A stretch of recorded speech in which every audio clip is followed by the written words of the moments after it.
I didn't lose sleep. I made a decision to sit inside it. That's the part nobody understands. Because men like me, we don't accidentally stay up all night.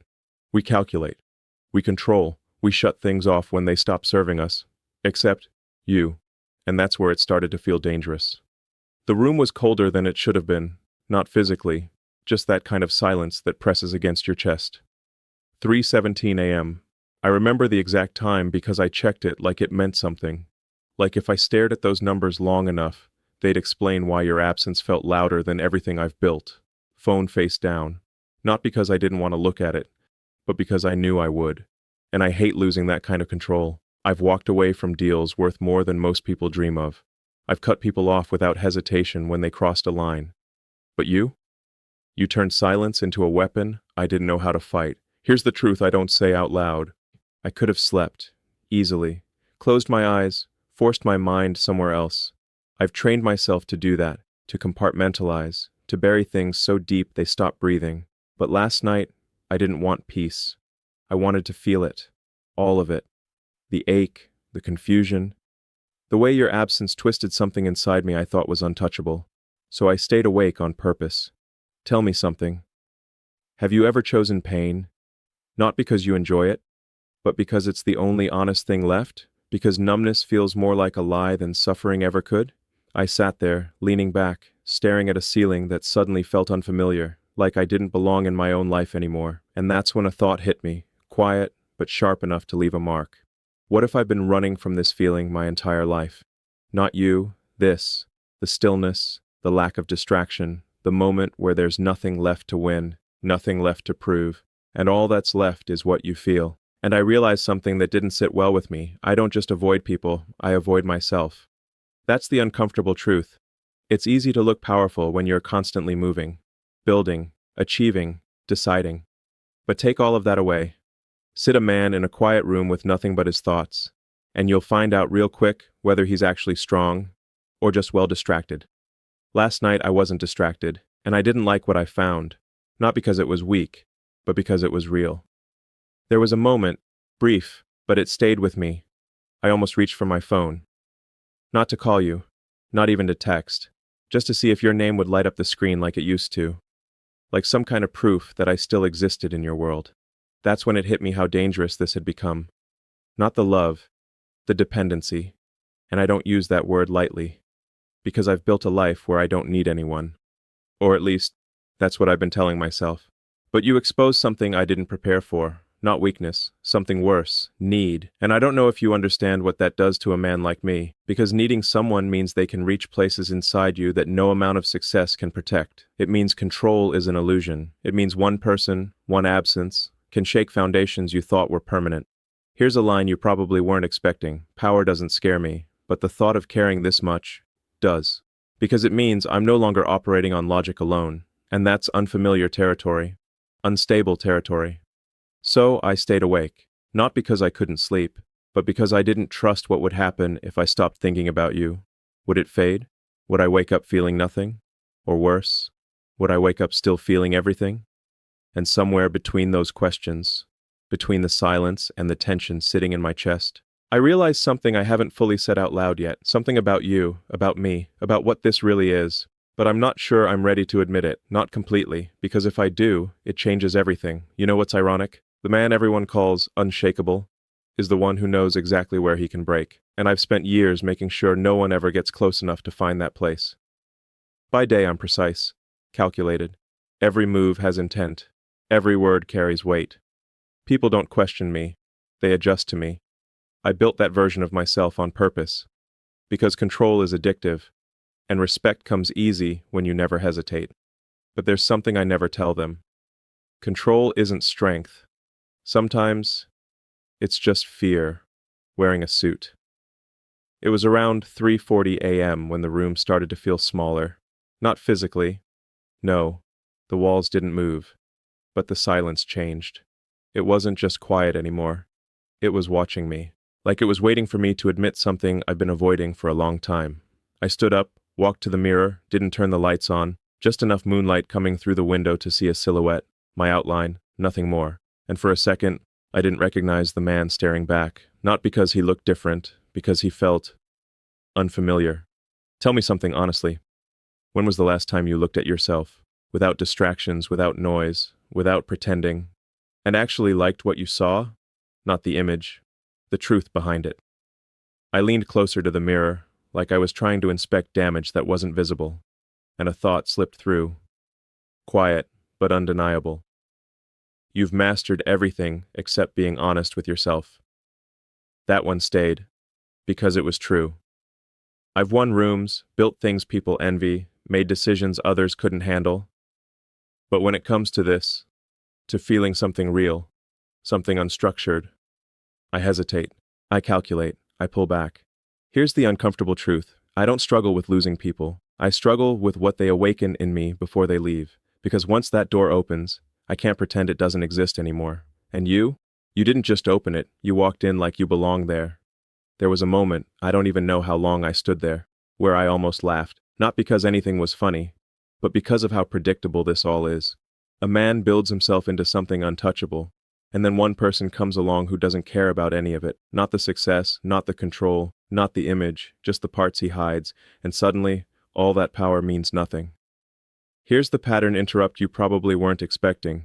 The stronger a man looks, the more carefully he's hiding something fragile. And I've been hiding it so well, I almost convinced myself it wasn't there. Until you. I walked back to the chair, slower this time. Like something in me had shifted, but I didn't fully understand how. Picked up the glass I poured earlier, still untouched, held it for a second, then set it back down, because numbing it felt like cheating, and I don't cheat when it matters. That's when the internal argument started, not loud, not chaotic, controlled, structured, like two versions of me were negotiating behind closed doors. One said, "This is temporary. You'll move on like you always do." The other said, "No, this one's different, and you know it." I hate that voice, because it doesn't care about logic, it speaks in truth. And truth doesn't ask for permission, it just sits there, waiting for you to stop pretending. I started replaying moments, not conversations this time. Those are easy to manipulate. Memories, the way you looked at me when I wasn't trying to impress you. The way you saw through things I didn't even realize I was hiding. That kind of attention, it's dangerous. Because once someone sees you clearly, you can't go back to being invisible. And here's the part I don't like admitting. I didn't just enjoy that. I needed it. Needed to be seen without performing, without leading, without controlling the outcome. Just existing. That's rare for someone like me.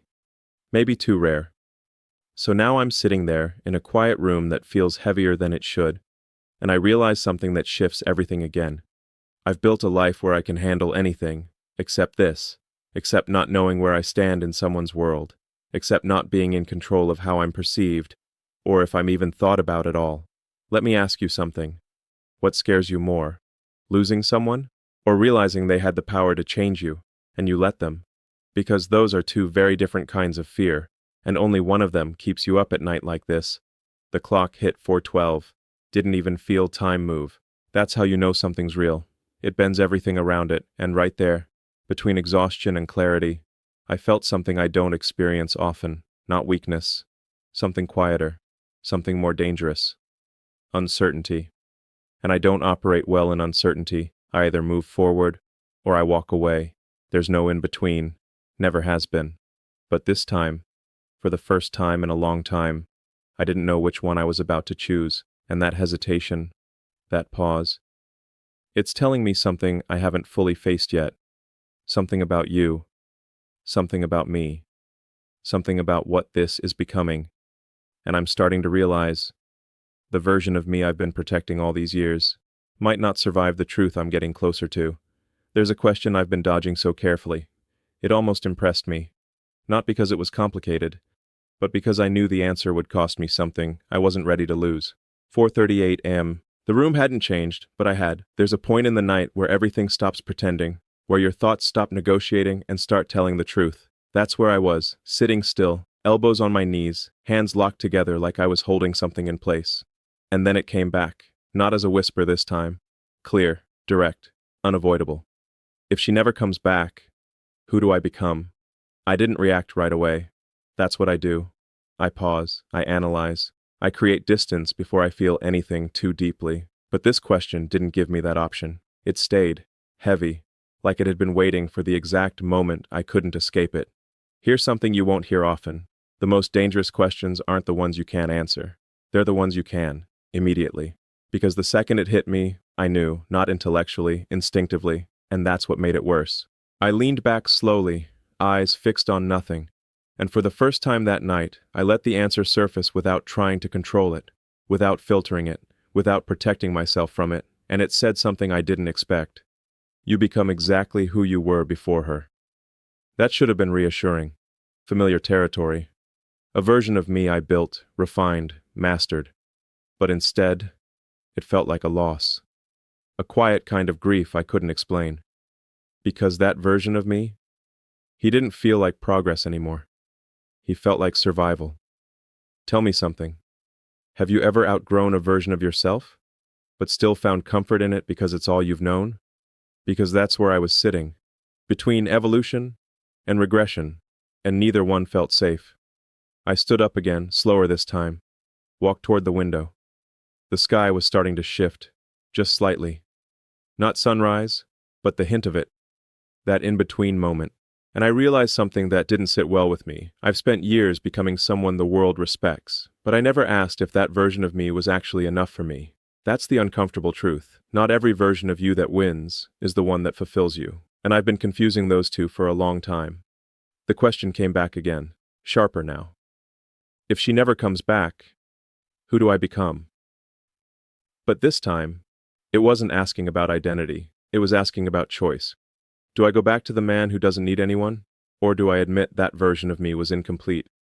That's where the conflict started to shift, because for the first time, this wasn't about you anymore. It was about me, what I was willing to accept, what I was willing to lose, what I was finally ready to admit.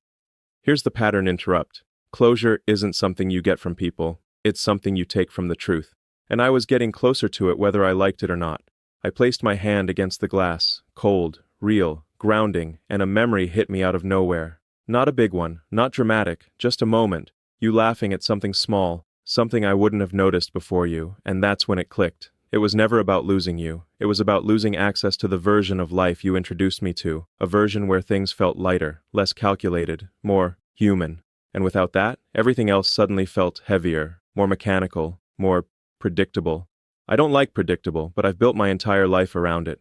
So now I'm standing there, staring at a city that's slowly waking up, and I realize something I've been avoiding at all costs. If you don't come back, I don't just lose you, I lose the version of myself that only existed when I was with you. And here's the part I didn't want to admit.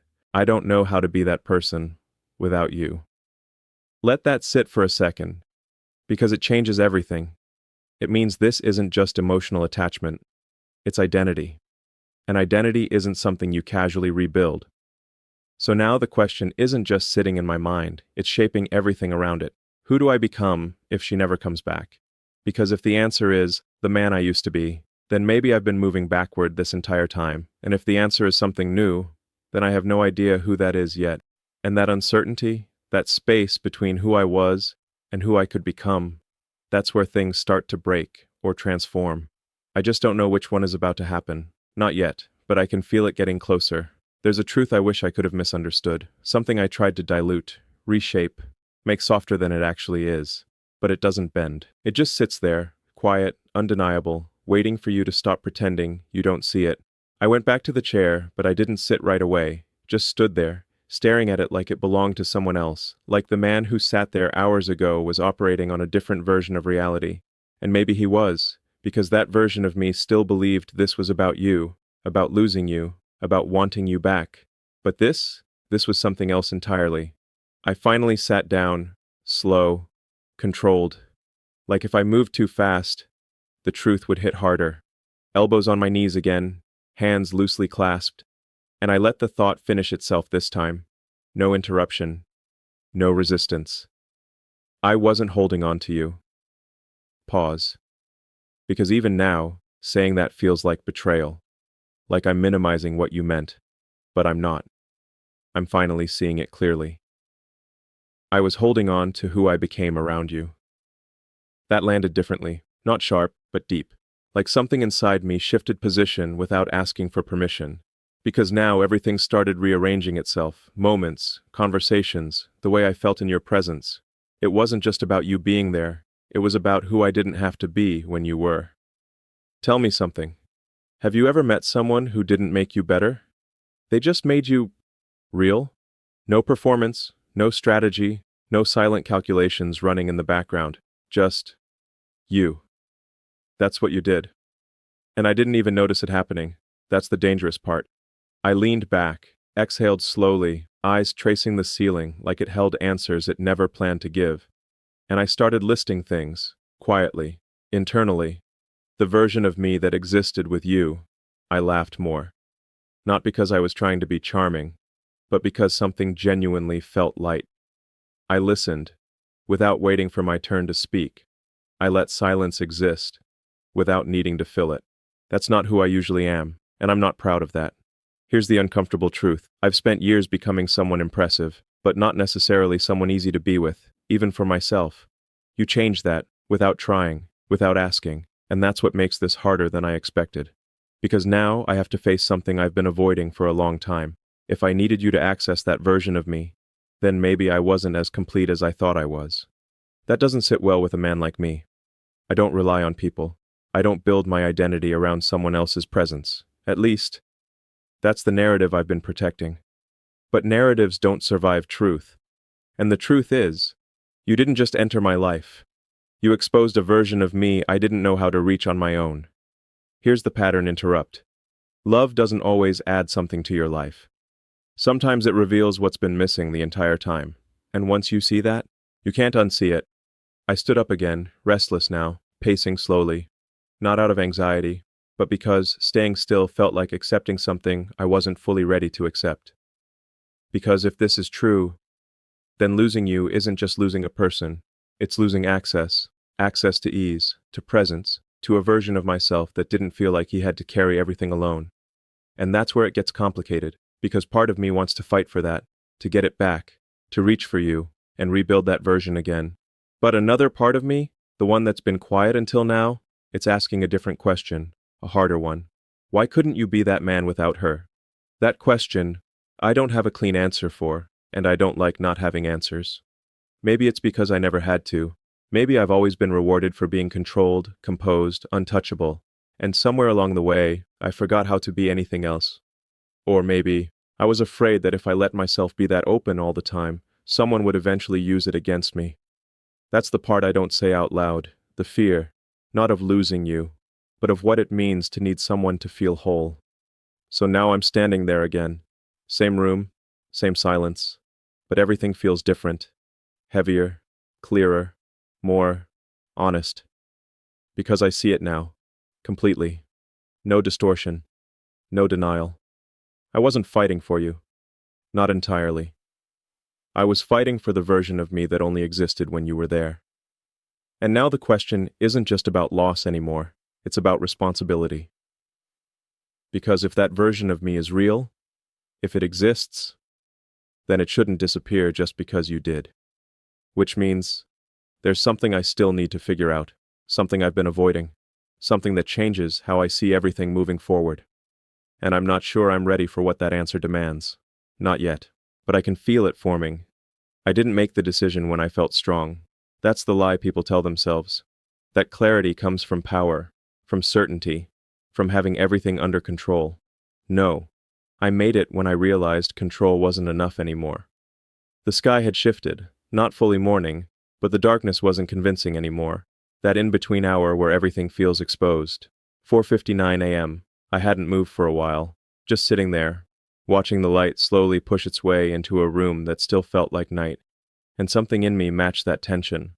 Part of me still holding on, part of me already letting go. Here's the uncomfortable truth I had to face. You weren't the one keeping me stuck, I was. That hit differently than everything else, because it removed the excuse. No more blaming timing. No more blaming distance. No more pretending that circumstances were the reason I felt this way. It was me, choosing to stay in a space that was already asking me to leave.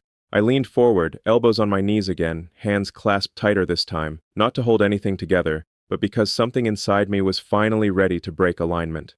And the thought came in, calm, but final. You have to choose.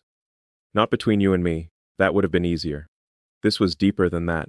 I had to choose between holding on to a version of myself that only existed in your presence, or becoming someone who could stand on his own, even if it meant losing that feeling completely. Tell me something. Have you ever stayed somewhere, not because it was right, but because it made you feel like someone you didn't want to lose? That's a dangerous place to live, because it doesn't matter how powerful you are outside of it. Inside that space, you start negotiating with your own standards. And I don't negotiate with myself, at least I didn't used to. I stood up, walked toward the window again. The city was waking up now. Lights turning off. Movement starting. Life resuming like nothing had happened. And I realized something that felt almost insulting in its simplicity. The world doesn't pause for your confusion. Pattern interrupt. The moment you realize you're not the center of the story is the moment you're forced to take responsibility for how it continues. I placed my hand against the glass again. But this time, it wasn't about grounding myself. It was about accepting something. You were never mine to keep. Not in the way I wanted. Not in the way that would have made this easy. And that doesn't make what we had less real. If anything, it makes it more honest. Because it means it existed without guarantees. Without permanence. Just presence. But here's where it shifts again. Because understanding something doesn't mean you're ready to act on it. There was a moment, I won't lie, where I almost reached for my phone again, not out of weakness, out of habit, that instinct to close the gap, to say something that keeps the connection alive just a little longer. And I stopped myself, not dramatically, just paused, hand hovering for a second longer than it should have. Because I knew exactly what that would lead to. More conversations that circle the same truth without ever landing on it. More temporary relief. More delayed decisions. And I don't delay things that matter. That's been one of the few consistent rules in my life. So I stepped back, physically, like distance would help me commit to what I was about to do internally. And I said it. Out loud this time. Not loud, but clear enough that I couldn't pretend I didn't hear it. I'm letting this go. There it was. No drama, no anger, no attempt to make it sound noble. Just a decision. But here's what nobody prepares you for. The moment after the decision is heavier than the confusion before it. Because now there's no question left to hide behind. No what if to keep you emotionally occupied. Just silence. And the consequences of choosing yourself. And choosing yourself sounds powerful. Until you realize what it costs. It costs the version of you that felt lighter. It costs the moments you didn't have to think so much. It costs the possibility, no matter how uncertain, that things could have turned into something more. And I felt all of that. At once. Without trying to escape it. Without numbing it. Without distracting myself from it. Because if I was going to walk away, I was going to feel exactly what I was leaving behind. Tell me honestly, are you strong enough to choose something that hurts just because it's right? Not later. Now. In real time. When everything in you wants to hold on just a little longer? Because that's the kind of strength nobody talks about. Not the visible kind. The internal kind. The quiet kind. The kind that doesn't need validation because it knows what it's doing. I turned away from the window. The room looked different now. Not lighter. Just clearer. Like something had been decided that couldn't be undone. But here's where I'm going to leave you with something I haven't fully answered yet. Something that's still sitting with me, even after everything I've just said. Letting you go was the decision. That part is done. But what comes after that? Who I become without you. Who I have to face, without that version of me you brought out. That part,